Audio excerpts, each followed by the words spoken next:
Latest updates ఎప్పటికప్పుడు పొందడానికి big TV WhatsApp channel follow అవ్వండి. లింక్ డిస్క్రిప్షన్ లో ఉంది. ఎన్నికల్లో జగన్ పార్టీకి ఘోర పరాజయం తర్వాత ఏదీ కలిసి రావడం లేదా అంటే అవుననే సమాధానమే వినిపిస్తోంది.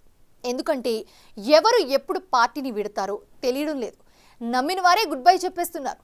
ఇప్పుడు వైసీపీలో రెండో రౌండ్ వలసలు మొదలయ్యాయి. కారణాలు తెలియవు, ఆపే ప్రయత్నాలు జరగడం లేదు. ఇంకొక వైపు వరుస కేసులు, క్యాడర్లు నిరాశ. ఈ సమయంలో జగన్ వాస్తు మార్పులని నమ్ముకుంటున్నారన్న చర్చ పొలిటికల్గా ఇంట్రెస్టింగ్గా మారింది.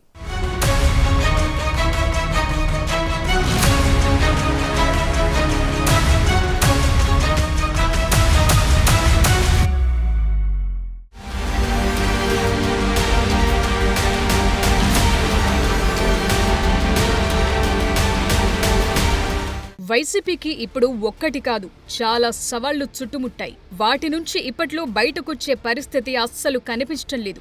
ఎందుకంటే లడ్డూ వ్యవహారం నుంచి అదానీ విద్యుత్ ఒప్పందాల దాకా జగన్ కు చాలా సవాళ్లు చుట్టుకున్నాయి.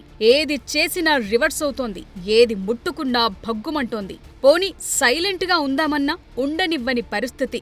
కాలం కలసి రాకపోతే ఏది ముట్టుకున్నా వర్కౌట్ కాదంటారు కదా. ఇప్పుడు జగన్ కు కూడా అదే ఫేజ్ నడుస్తోంది. ఏం చేసినా విమర్శలు చుట్టుముడుతున్నాయి. నా అనుకున్న వాళ్లే గుడ్ బై చెప్పేసి వెళుతున్నారు. చెప్పాలంటే ఇప్పుడు వైసీపీ నుంచి సెకండ్ ఫేజ్ వలసలు కొనసాగుతున్నాయి.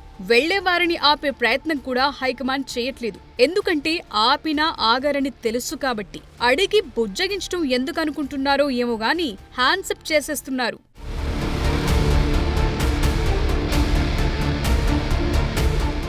ఎన్నికల్లో ఓడిపోయిన పార్టీకి చాలా సవాళ్లు ఎదురవుతుంటాయి. తమ హయాంలో చేసిన పనులపై ఎంక్వైరీలు నడుస్తుంటాయి. పార్టీ నేతలు వీడుతుంటారు. కేసులు చుట్టుముడతాయి. క్యాడర్ నిరాశలో ఉంటుంది. యాక్టివిటీస్ పూర్తిగా తగ్గిపోతుంటాయి. అయితే వైసీపీకి మాత్రం ఈ డోస్ కాస్త గట్టిగానే తగులుతోంది. ఎందుకంటే చాలా నియోజకవర్గాల్లో గ్రూప్ వార్ నడుస్తోంది. నేతల మధ్య పొసగటం లేదు. ఇదే సమయంలో ఎదిగేందుకు కొందరు ఏర్పాట్లు చేసుకుంటున్నారు. సొంత క్యాడర్ను పెంచుకుంటున్నారు. దీంతో పార్టీలో గందరగోళ పరిస్థితులే కనిపిస్తున్నాయి. తాజాగా ఒక్కరోజే వైసీపీకి ఇద్దరు కీలక నేతలు రిజైన్ చేశారు. ఒకరు మాజీ మంత్రి అవంతి శ్రీనివాస్, మరొకరు గ్రంథి శ్రీనివాస్. ఒకే రోజు రెండు ఝలక్లు తగలటం అంటే మాటలు కాదు.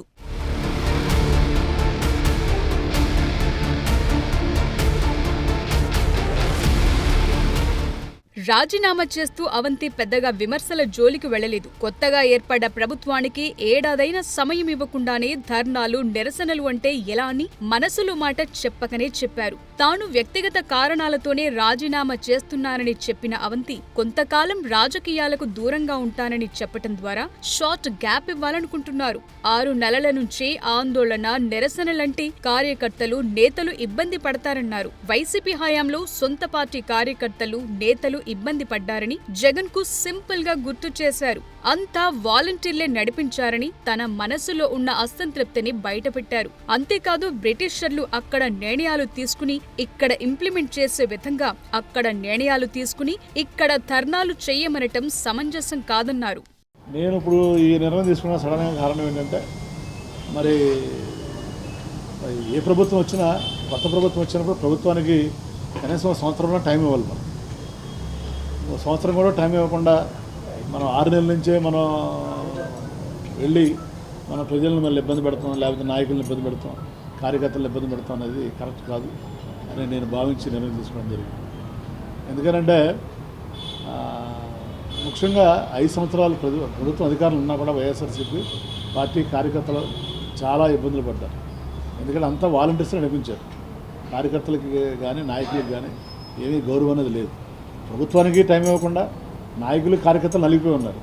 మళ్ళీ వాళ్ళకు కూడా మనం టైం ఇవ్వకుండా మళ్ళీ రేపటి నుంచి మనం ధర్నాలు చేయండి, ఇది చేయండి అని చెప్పడం ఎంతవరకు కరెక్ట్. ఎందుకంటే పార్టీ విధానం అనేది 175 మంది ఎమ్మెల్యేలు, 175 ఇన్ఛార్జీలు ఉంటే 175 మందిని కన్సల్ట్ చేసి మన పార్టీ ముందుకెళ్ళాలి కార్యక్రమాలు. అంతేగాని ఏదో మన బ్రిటిష్ గవర్నమెంట్ రూల్ చేస్తున్నట్టు బ్రిటిష్ వాళ్ళు చూడండి, వాళ్ళ డెసిషన్స్ అని అక్కడ తీసుకునేవాళ్ళు. అక్కడ లండన్లో తీసుకుని ఆ డెసిషన్ మనకి పంపిస్తే ఇంప్లిమెంట్ చేసేవాళ్ళు. ఇప్పుడు ఏ పార్టీ అయినా ప్రజాస్వామ్యబద్ధంగా ఉండాలి, కానీ ప్రజాస్వామ్యబద్ధంగా లేకుండా నిర్ణయాలను ఏకపక్షంగా తీసుకుని వాటిని మీరు అమలు చేయండి అని చెప్పడం కరెక్ట్ కాదు.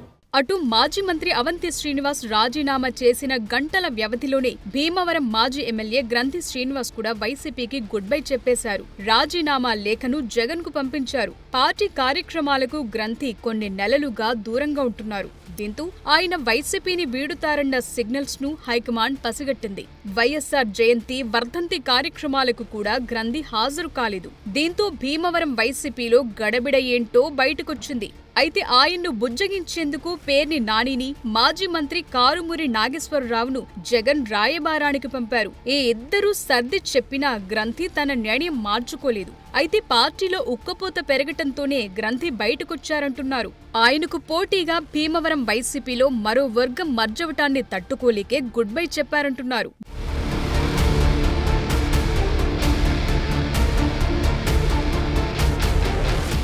జగన్ ఏరి కోరి పార్టీలోకి తీసుకొచ్చిన నేతలు కూడా పదవులకు రాజీనామాలు చేసి వెళుతుండటం ఇక్కడ హైలైట్ అయ్యే పాయింట్. ఇందుకు ఎమ్మెల్సీ జయమంగళ వెంకటరమణ ఎగ్జాంపుల్. ఈ ట్రెండ్ ఇలాగే కొనసాగితే రాబోయే రోజుల్లో మరింత ఎక్కువగా వలసలు ఉండటం ఖాయంగానే కనిపిస్తోంది.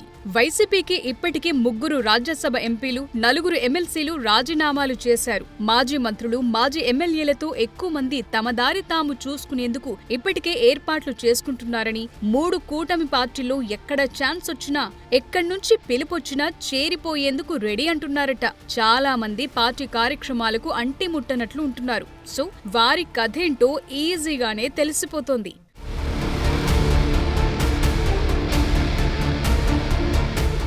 మరోవైపు వైసీపీ హైకమాండ్ చాలా సమస్యలతో ఉక్కిరిబిక్కిరవుతోంది. పార్టీ నేతల్ని బుజ్జగించే పరిస్థితి లేదు. లడ్డూ కల్తీ వ్యవహారం దగ్గర నుంచి అదానీ విద్యుత్ ఒప్పందాల వరకు అనేక అంశాలు సవాల్గా మారుతున్నాయి. అయితే వెళ్లిపోయే వారి కోసం టైం వేస్ట్ చేసుకోవాల్సిన అవసరం లేదని వైసీపీలో చర్చ జరుగుతోంది.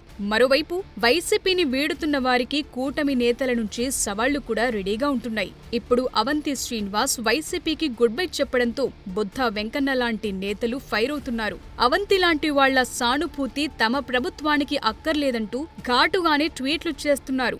సో పార్టీ మారిన వారి రాజకీయ భవిష్యత్ పైన డైలమా కంటిన్యూ అవుతోంది.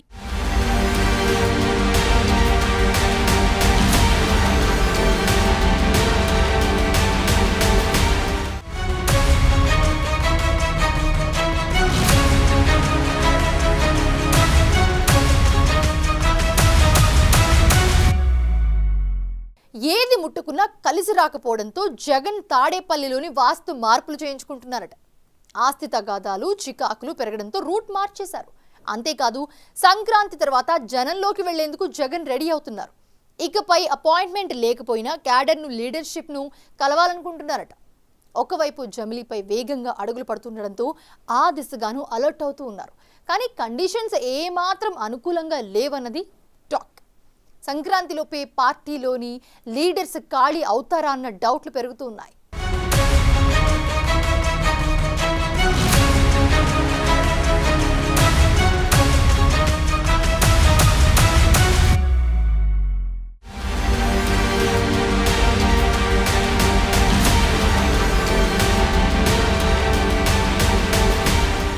ఎన్నికల్లో ఘోర పరాజయం తరువాత తీవ్ర మనస్తాపానికి గురయ్యారు జగన్. ఖచ్చితంగా గెలుస్తామని లెక్కలేసుకుని సర్వేలు చేయించుకుని అంతా సిద్ధం అనుకున్న సమయంలో అంతా వట్టిదే అని తేలిపోయింది. దీంతో ఒక దశలో దూరం జరుగుదామనుకున్నారు.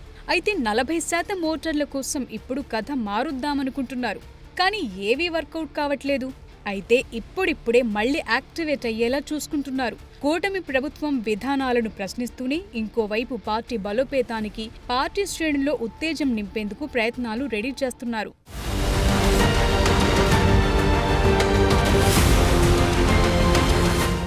రాజకీయంగా, కుటుంబ పరంగానూ చికాకులు, సమస్యలకు వాస్తుదోషాలు కూడా కారణమని భావిస్తోన్న జగన్ తన నివాసంలో వాస్తుదోషాల నివారణకు చర్యలు చేపట్టారు. ఇటీవలే దక్షిణ దిశలో కంచె తొలగింపు పనులు చేపట్టి తాజాగా ఈశాన్యం వైపు కూడా మార్పులు చేయించారంటున్నారు. తూర్పు ఈశాన్యం మూసి ఉంచటం మంచిది కాదన్న వాస్తు పండితుల సూచనల మేరకే జగన్ ఇంటి వాస్తు మార్పులు చేర్పులు చేస్తున్నట్లుగా తెలుస్తోంది. అయితే జగన్ ఇంటికి ఇలా మార్పులు చేయటం రాజకీయ వర్గాల్లో చర్చకు దారితీసింది. ప్రజలెందుకు తిరస్కరించారో విశ్లేషించుకోకుండా ఆయన సాకులు వెతుక్కుంటున్నారనే విమర్శలొస్తున్నాయి. ఇదే ఇంట్లో ఉండగా 2019లో జగన్ అధికారంలోకి రాలేదా? అప్పుడు ముద్దు ఇప్పుడు చేదయిందా అన్న ప్రశ్నలొస్తున్నాయి.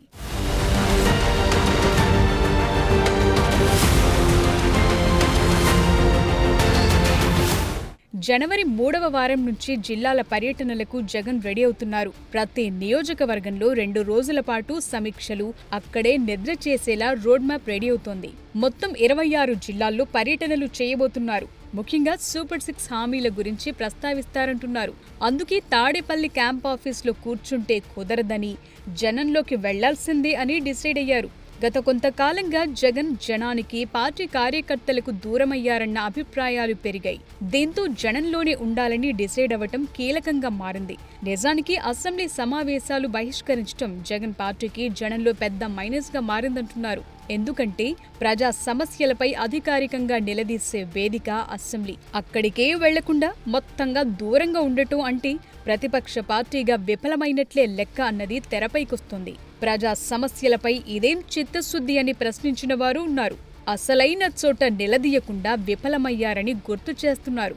సంబంధం లేని కారణాలు చెప్పి సభకు దూరంగా ఉండటం మైనస్ అవుతుందంటున్నారు.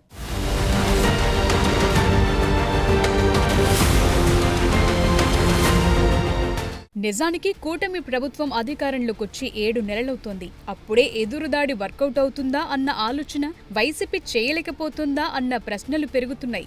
ఎందుకంటే గత 5 ఏళ్లలో చేసిన అప్పులు, జరగని అభివృద్ధి నుంచి ఇప్పుడు కొత్త ప్రభుత్వం వెంటనే కోలుకోవటం వీలవుతుందా అన్నది ఆలోచించకపోవటంపై జనంలోనూ చర్చ జరుగుతోంది. నిజానికి ఇంకా 4.5 ఏళ్ల తర్వాతే ఎన్నికలొస్తాయి. మధ్యలో జమిలి ఉంటే మాత్రం ముందస్తుగా జరుగుతాయి. ఇదే ఆలోచనతో జగన్ ఇప్పట్నుంచే సమరం మొదలు పెట్టాలని అనుకున్నా పార్టీలో పరిస్థితులు మాత్రం కలిసి వచ్చే అవకాశాలు కనిపించటం లేదు.